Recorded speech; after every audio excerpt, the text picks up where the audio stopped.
एक बार एक मंदिर में एक भिखारी और एक पुजारी रहते थे। भिखारी जहाँ पर बैठ के भीख मांगता था वो उसी की जगह थी और पुजारी जो है मंदिर पर बैठा हुआ था। पुजारी को पता था कि जहाँ पर भिखारी बैठा हुआ है उसके नीचे एक सोने का यानी हीरे जवाहरात का एक घड़ा उसके नीचे, जहाँ पर वो बैठता है उसी के नीचे गड़ा हुआ है। अगर वो चाहता तो उसे निकाल सकता था, परंतु वो उसकी जगह होने के कारण एक छोटी सी जगह थी जिस कारण से वो नहीं निकाल सकता था और वो अपने मंदिर पर जीवन यापन करता था और पूरी तरीके से वहाँ पर उसका मंदिर से पूरी तरीके से खर्च चलता था कि उसकी ज़िंदगी जो है पूरे ऐशो आराम से बीत रही थी। वहीं पर बाहर का भिखारी डेली जो है 1 रुपये 2 रुपये 10 रुपये लोग आते जाते रहते हैं और भीख मांगता रहता है। इस तरीके से वो अपने पेट का भरण पोषण करता था, अपने परिवार का भरण पोषण करता था। परंतु वो जो मंदिर का पुजारी था उसने कभी भी, यानी हालांकि उसको सारी जानकारी थी, परंतु उसने कभी भी इस बात का जिक्र ही नहीं किया कि जहाँ पर आप भीख मांग रहे हैं उसके नीचे सोना गड़ा हुआ है, क्योंकि उसे पता है कि अगर उसको बता दिया जाएगा कि उसका जो उस जहाँ पर बैठता है उसके नीचे घड़ा है सोने का, तो वो व्यक्ति जो है भिखारी नहीं होगा, उससे भी पुजारी से भी बढ़ के बड़ा आदमी बन सकता है। हालांकि आई होप कि कहानी थोड़ी सी आपको समझ में आई होगी। जय हिंद। मैं पंचायत सहायक पुष्पेंद्र एक बार फिर से PSW चैनल में आप सभी का स्वागत करता हूं। और इस कहानी में भिखारी कौन है और पुजारी कौन है मैं किसी का नाम नहीं लूँगा, आपको पूरी तरीके से आई होप पता है। ठीक है, तो आगे हम शुरू करते हैं आज का वीडियो सेशन। हालांकि आज धनतेरस की सभी मेरे भाइयों बहनों को ढेर सारी शुभकामनाएं। मैं आशा करता हूं कि बहुत सारे पंचायत सहायकों का पेमेंट लग गया होगा।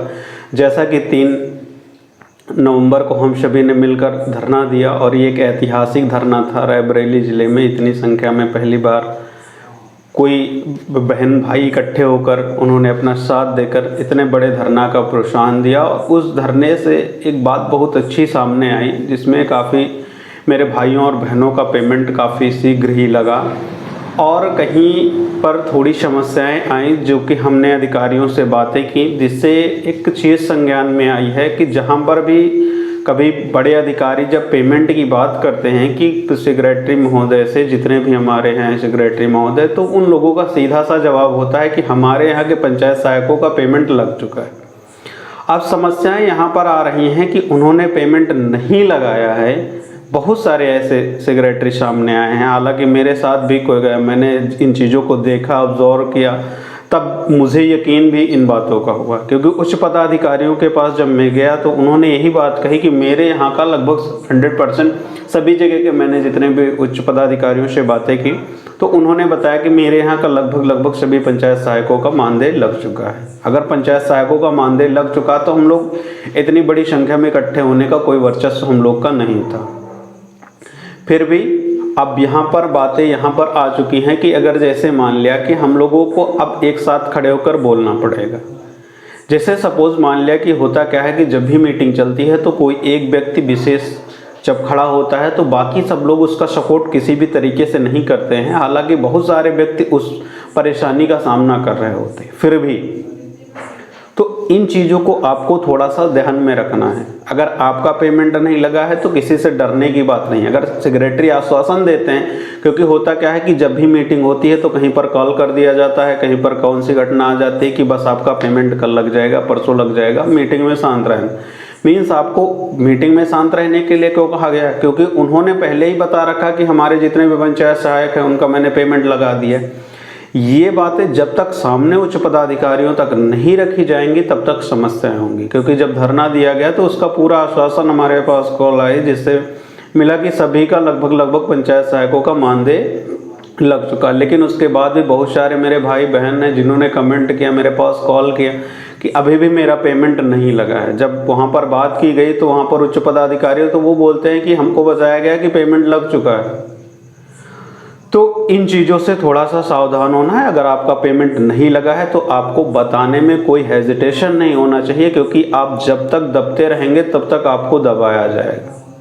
और किसी को गुलाम बनाने का बहुत ही आसान तरीका है कि उसको बोलने ना दिया जाए।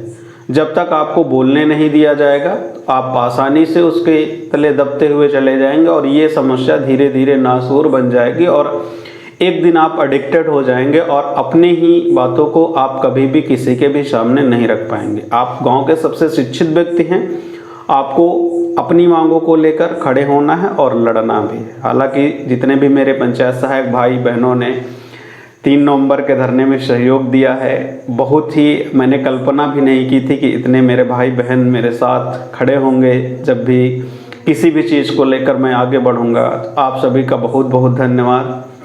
मैं सहृदय सभी मेरे भाई और बहनों का बारंबार धन्यवाद देता हूं और जितने भी उच्च पदाधिकारी दूसरे विभाग से हमें सहयोग करने के लिए आए उनका भी बहुत बहुत धन्यवाद इस वीडियो के माध्यम से। जैसा कि आप लोगों ने देखा भी कि कितनी संख्या में हमारी उपस्थिति थी, एक ऐतिहासिक है। और हालांकि अब जो है कि इसके आगे हम लोग फिर से धरने का प्रबंध करेंगे अगर हम पंचायत सहायक भाइयों का पेमेंट नहीं लगता है फिर भी तब, क्योंकि ये जब धरना दिया गया तो मेन टारगेट हम लोग का था कि पेमेंट लग जाए और हमको नेट के लिए। देखिए सभी लोग नेट की डिमांड कीजिए, डरिए नहीं, घबराइए नहीं, आपको नेट का प्रावधान होना ही है क्योंकि जियो टैग जारी हो चुका है।